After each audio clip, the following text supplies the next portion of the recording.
Today I am going to make a new video, so please whatever. तो hello guys, episode की starting में हम फट्टू को हांदिन के कदमों पे बैठा हुआ देखते हैं, जहां पर हांदिन उसकी कुत्तों वाली कर रहा होता है और कहता है कि तुम्हारी हिम्मत कैसे हुई शाओलिन को उस गंदी जगह पर लेकर जाने की। अगर वो मुझे ना मिली तो मैं तुम्हारे टोटे टोटे काट के नदी में बहा दूंगा। और फिर तभी हम एक तीर को देखते हैं जो आकर हांदिन को लगने वाला होता है, मगर वो ट्रेजर कीपर उस तीर को पकड़ लेता है। तो उस तीर पर एक लेटर होता है। जब हांदिन उस लेटर को पढ़ता है तो वो कहता है कि जल्दी से गाड़ी का अरेंज करो, हमें जैंग मैंशन में जाना होगा। और फिर हांदिन गाड़ी में बैठकर जाने लगता है, मगर हम देखते हैं कि वहां पर जैंग बुयू आ जाता है और वो कहता है कि मास्टर हांदिन, मुझे मास्टर जैंग बाइचैन ने भेजा है आपकी मदद करने के लिए। तो हांदिन कहता है कि मैं मदद के लिए जैंग मैंशन ही जा रहा था, पर तुम तो मेरे लिए फरिश्ता बन के आ गए हो। तो फिर बुयू बताता है कि मुझे इन्फॉर्मेशन मिली है कि आपकी बेटी को किंग फैमिली वालों ने किडनैप किया है। तो हांदिन कहते हैं कि इन कमीनों की हिम्मत इतनी ज्यादा बढ़ गई, जेब में 1 रुपया नहीं और चले हाथी का शिकार करने, और जरा मेरे साथ इनकी माँ बहन करके आते हैं। और फिर नेक्स्ट सीन में हम जैंग बुयू और उसके चमचों को देखते हैं जो किंग फैमिली के घर चोरी छुपे तलाशी लेने के लिए जाते हैं। मगर किंग जो बुयू को देख लेती है और उसको ठुड्डा मारकर कमरे से बाहर निकाल देती है और उस पर फायर कर देती है। मगर हम 2 तीरों को देखते हैं जो उसकी गोली को डोज कर लेती हैं और वो तीर किसी और ने नहीं बल्कि सिस्टर कुइशुई ने चलाए होते हैं।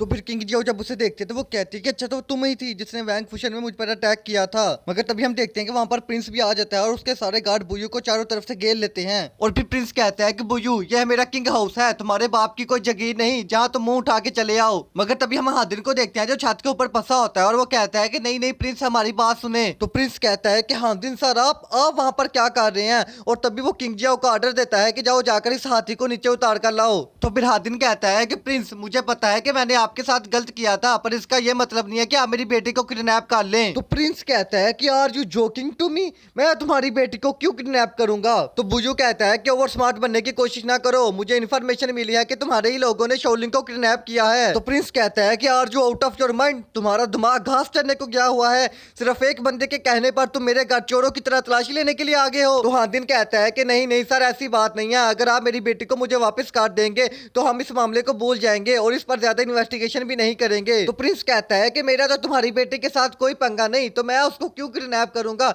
अगर यकीन नहीं आता तो तुम खुद जाकर चेक कर सकते हो, पर मैं इन चोरों को अपने घर में घुसने नहीं दूंगा, पता नहीं और क्या क्या चीजें चुरा लेंगे मेरी। जिस पर बुयू बहुत ही ज्यादा गुस्से में आ जाता है और वो कहता है कि चोर किसको बोला, रुक तेरी माँ की। मगर तभी हांदिन उसे शांत करवाता है और कहता है कि भाई रुक जा, मेरी बेटी का मामला है, क्यों खराब कर रहा है। और फिर तभी हम कुइशुई को देखते हैं जो किंग जियो को कहती है कि तुम बहुत ही ज्यादा इंटरेस्टिंग लग रही हो, अगली दफा जब हम मिलेंगे हम एक दूसरे के साथ जरूर खेलेंगे। ये सब क्या देखना पड़ रहा है, अच्छा है मैं अंधा हूँ। तो फिर प्रिंस कहता है कि अच्छा तो हांदिन बताओ आप कौन से कमरे की तलाशी लेना चाहोगे। तो बुयू कहता है कि हांदिन सर आप उस कमरे में जाएं जिस कमरे की लाइट ऑन है। तो फिर हांदिन जब उस कमरे में जाता है तो वो देखता है तो वहां पर तो एक सर्वेंट नहा रहा होता है। तो वो सर्वेंट कहता है कि बुड्ढे शर्म कर, मुझे तो तुझ पर पहले ही शक था कि तू लोंडेबाज है। तो फिर हांदिन फौरन से दरवाजा बंद कर लेता है और प्रिंस को कहता है कि अभी जो भी हुआ मैं उसके लिए आपसे माफी मांगता हूँ, अब मैं चलता हूँ। और फिर बाहर के सीन में हम बुयू को देखते हैं जो हांदिन से पूछता है कि क्या हुआ, क्या आपको शाओलिन मिली। तो हांदिन गुस्से से कहता है कि तुमने मुझसे झूठ क्यों बोला कि शाओलिन इनके पास है। तो बुयू कहता है कि ये नहीं हो सकता, मेरी इंफॉर्मेशन गलत नहीं हो सकती। और फिर अंदर की सीन में हम प्रिंस को देखते हैं जो किंग जियो से कहता है कि वो लड़की कहां पर है। तो किंग जियो कहते हैं कि वो दूसरे रूम में सो रही है, उसका क्या करना है। तो फिर प्रिंस कहता है कि हमने जैंग फैमिली और हान फैमिली के बीच में बस दरार ही डालनी थी जो हमने डाल दी है, अब तुम उस लड़की को सुबह उसके घर वापस भेज देना। और फिर तभी प्रिंस को अपने पीछे किसी के होने का एहसास होता है तो वो उस पर अटैक कर देता है। तो वो बंदा बड़ा इजिली प्रिंस के अटैक को डोज कर लेता है और वो बंदा कोई और नहीं बल्कि लॉर्ड राहु ही होता है। और वो कहता है कि वाह प्रिंस हानी, उनकी सिक्स सेंस तो बहुत ही ज्यादा अच्छी है, आप जरूर अपनी कंट्री को एक दिन दोबारा बना लेंगे। तो प्रिंस कहता है कि मिस्टर तुम कौन हो और तुम्हारा नाम क्या है। तो लॉर्ड राहु कहता है कि मैं कोई भी नहीं हूँ और मेरा नाम राहु है, मैं एक फरिश्ता बन के आपकी मदद करने के लिए आया हूँ, मैं आपकी कंट्री को दोबारा बनाने में आपकी मदद कर सकता हूँ। तो प्रिंस कहता है कि हाँ हाँ बोलो बोलो, मैं सुन रहा हूँ, ये सुनने के लिए तो मेरे कान तरस गए।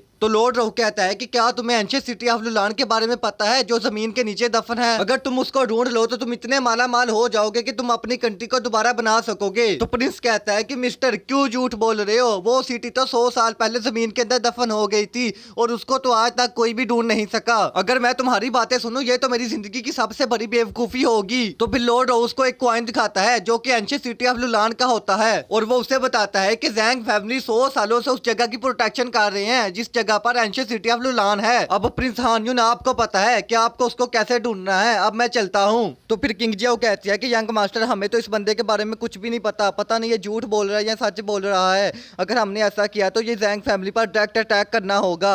आपको एक दफा दोबारा सोच लेना चाहिए, क्या पता वो बंदा आपका फायदा उठाना चाहता हो। तो प्रिंस कहता है कि मुझे ये तो नहीं पता कि उसका मुझे इन्फॉर्मेशन देने का मकसद क्या है, पर हम उसकी इन्फॉर्मेशन पर यकीन कर सकते हैं। अगर एंशियंट सिटी ऑफ लुलान को ढूंढने से मेरी कंट्री दोबारा बन सकती है तो मैं अपनी कंट्री के लिए ये भी करने को तैयार हूँ। तो किंग जियाओ कहती है कि यंग मास्टर अगर आपने उस सिटी को ढूंढने का फैसला कर ही लिया है तो आप यहीं पर ही रुके, मैं उस सिटी को ढूंढने के लिए जाती हूँ क्योंकि वहाँ पर बहुत ही ज्यादा खतरा होगा। तो फिर प्रिंस कहता है कि बस किंग जियाओ बस, मुझे पता है कि तुम्हें मेरी हर वक्त फिक्र रहती है और तुम मुझे पसंद भी करती हो, पर मेरी जान तुम फिक्र ना करो, मुझे कुछ नहीं होगा, ये मेरी कंट्री का मामला है और मुझे खुद ही जाना होगा। और फिर सीन शिफ्ट होता है, हम सुबह के सीन में हानदिन को देखते हैं जो थका हारा अपने घर वापस आ रहा होता है। तो ट्रेजर कीपर पूछता है कि मास्टर क्या आप ठीक हैं, क्या आपको शोलिंग मिली? मगर तभी हम देखते हैं कि उनके घर से बाहर से कैरिज आकर रुकता है और उसके अंदर से शोलिंग बाहर निकलती है जो बड़े मजे से KFC के नगेट्स खा रही होती है। अब ये मत पूछना कि 1999 के जमाने में KFC कहाँ से आ गई। तो फिर हानदिन अपनी बेटी के पास जाकर रोने लग जाता है कि मेरी प्यारी बेटी तुम कहाँ थी, मैंने तुम्हें कितना मिस किया। तो शोलिंग कहती है कि हाय हाय पापा क्यों बच्चों की तरह रो रहे हो।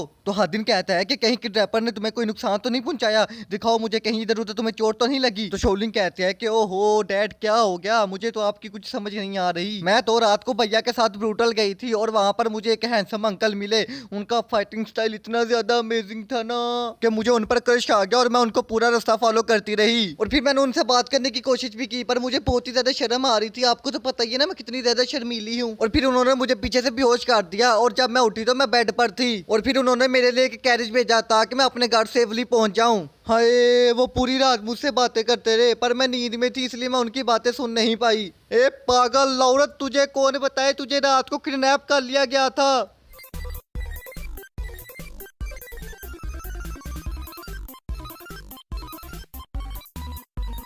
Desvíes la mirada, quédate cerca de mí.